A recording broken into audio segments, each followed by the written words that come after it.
Il y a un aliment dans votre cuisine, en ce moment, qui peut rendre vos médicaments dangereux après 60 ans, et personne ne vous a prévenu. Je suis le docteur Pierre Vidal, médecin en médecine préventive. Et aujourd'hui, je vais vous montrer les 7 aliments les plus courants qui interfèrent avec vos traitements, parfois de façon grave. Restez avec moi jusqu'au bout, car le protocole que je vous donne à la fin peut littéralement vous éviter une hospitalisation. Ce que je vais vous décrire, je l'appelle l'IMS, l'interférence médicamenteuse silencieuse.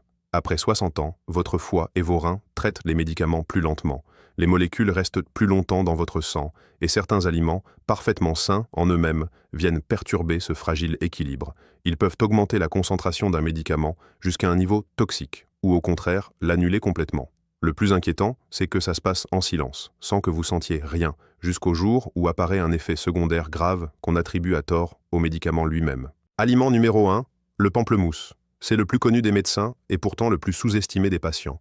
Le pamplemousse et son jus contiennent des molécules qui bloquent une enzyme de votre intestin, le cytochrome P453A4. Cette enzyme sert normalement à dégrader de nombreux médicaments. Quand elle est bloquée, le médicament passe dans votre sang en quantité beaucoup trop élevée. Avec certaines statines contre le cholestérol, cela peut multiplier la concentration par 3 ou plus et provoquer de graves atteintes musculaires. Le pamplemousse interfère aussi avec certains médicaments contre l'hypertension, certains anticoagulants et certains traitements cardiaques. Un seul verre de jus peut suffire, et l'effet dure jusqu'à 24 heures. Si vous prenez un traitement chronique, demandez à votre pharmacien si le pamplemousse est compatible. Aliment numéro 2. Les légumes verts riches en vitamine K.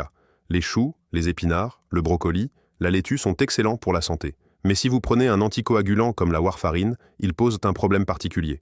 La vitamine K aide le sang à coaguler. C'est exactement l'effet inverse de votre médicament. Quand vous mangez beaucoup de légumes verts un jour, puis pas du tout le lendemain, vous faites varier l'efficacité de votre anticoagulant en permanence. Le résultat, c'est un risque soit de saignement, soit de caillots. La solution n'est pas de supprimer ces légumes, qui sont précieux. La solution, c'est la régularité. Mangez-en une quantité stable d'un jour à l'autre pour que votre médecin puisse ajuster votre dose en conséquence. Aliment numéro 3, la réglisse. On n'y pense jamais, et pourtant. La réglisse, qu'on trouve dans les bonbons, certaines tisanes et certaines boissons anisées sans alcool, contient une molécule appelée acide glycyrrhésique. Cette molécule fait grimper la tension artérielle et fait chuter le taux de potassium dans le sang. Si vous prenez un traitement contre l'hypertension, la réglisse annule en partie son effet. Et si vous prenez un diurétique, la chute de potassium combinée peut devenir dangereuse pour le rythme cardiaque. Quelques grammes par jour suffisent à produire cet effet chez une personne âgée. Méfiez-vous des tisanes digestives et des bonbons à la réglisse pris quotidiennement. Aliment numéro 4. Les produits laitiers et le calcium. Le lait, le fromage, le yaourt sont d'excellentes sources de calcium, mais le calcium se lie à certains médicaments dans votre estomac et empêche leur absorption. C'est le cas de plusieurs antibiotiques courants, comme les cyclines et certaines quinolones, dont l'efficacité peut chuter de moitié. C'est aussi le cas de la lévothyroxine, le traitement de la thyroïde que prennent des millions de seniors. Prise avec un produit laitier, elle est beaucoup moins bien absorbée. La règle est simple. Espacez la prise de ces médicaments et la consommation de produits laitiers d'au moins 2 heures. Pour la lévothyroxine, prenez-la le matin à jeun et attendez avant le petit déjeuner. Aliment numéro 5. Les aliments très riches en potassium. La banane, l'avocat, les fruits secs, les épinards sont d'excellents aliments. Mais si vous prenez certains médicaments du cœur et de la tension, comme les inhibiteurs de l'enzyme de conversion, les sartans ou les diurétiques épargneurs de potassium, votre corps élimine moins bien le potassium.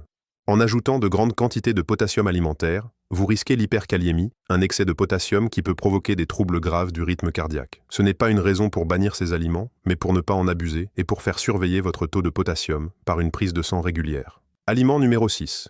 L'alcool. L'alcool interagit avec un nombre impressionnant de médicaments. Avec le paracétamol, il augmente le risque d'atteinte du foie. Avec les somnifères et les anxiolytiques, il amplifie la somnolence et le risque de chute, première cause d'accident grave après 70 ans. Avec certains antidiabétiques, il peut provoquer des chutes de sucre dangereuses. Et avec les anti-inflammatoires, il augmente le risque de saignement de l'estomac. Après 60 ans, le corps tolère beaucoup moins bien l'alcool, et les médicaments amplifient ce phénomène. Si vous prenez un traitement régulier, parlez avec votre médecin de ce que vous pouvez vous permettre, en toute honnêteté. Aliment numéro 7, la caféine en excès. Le café, le thé, mais aussi les boissons énergisantes et certains sodas.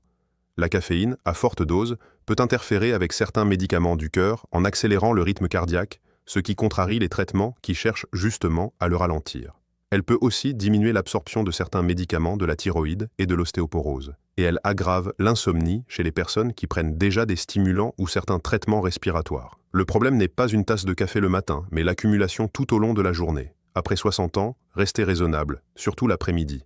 Maintenant, je vous pose une question. Parmi ces 7 aliments, combien consommez-vous régulièrement alors que vous prenez un traitement quotidien? 0, 1, 2 ou davantage? Écrivez le chiffre en commentaire. Vous verrez que vous n'êtes pas seul et votre réponse peut alerter quelqu'un d'autre. Avant le protocole, voici les 3 saboteurs cachés que j'observe le plus souvent. Premier saboteur, le millepertuis, cette plante vendue sans ordonnance contre la déprime légère. C'est l'un des pires perturbateurs. Il diminue l'efficacité de nombreux médicaments, dont certains traitements du cœur et anticoagulants. Deuxième saboteur, les jus de fruits exotiques, comme le jus de canneberge ou de grenade, qui interfèrent eux aussi avec certains anticoagulants. Troisième saboteur, l'automédication. Prendre un anti-inflammatoire acheté sans ordonnance, par-dessus son traitement habituel, est l'une des premières causes d'accidents médicamenteux chez les seniors. Voici maintenant votre protocole en 5 étapes pour ne plus jamais prendre de risques. Première étape, tenez à jour la liste écrite de tous vos traitements et gardez-la sur vous. Deuxième étape, avant tout nouvel aliment santé, complément ou tisane, posez une seule question à votre pharmacien. Est-ce compatible avec mes médicaments? Il est là pour ça, c'est gratuit et c'est son expertise. Troisième étape, prenez vos médicaments avec un grand verre d'eau plate, jamais avec du jus de pamplemousse, du lait ou de l'alcool. Quatrième étape, adoptez la régularité plutôt que l'interdiction. Pour les légumes verts comme pour le potassium, c'est la stabilité qui compte, pas la suppression. Cinquième étape, une fois par an, faites le grand ménage de votre armoire à pharmacie avec votre médecin et revérifiez chaque interaction possible. Si cette vidéo vous a appris quelque chose, faites un geste simple dès aujourd'hui. Prenez une photo de votre ordonnance et de la liste des 7 aliments et montrez-les à votre pharmacien lors de votre prochain passage. Ce petit réflexe peut vous éviter un accident grave. Abonnez-vous pour ne manquer aucune vidéo et regardez maintenant celle qui s'affiche à l'écran pour continuer à protéger votre santé. Vous n'avez qu'un seul corps et vos traitements sont là pour vous aider, pas pour vous nuire. En connaissant ces interactions, vous reprenez le contrôle. Prenez soin de vous, faites confiance à votre médecin et à votre pharmacien. Je suis le docteur Pierre Vidal. À très bientôt.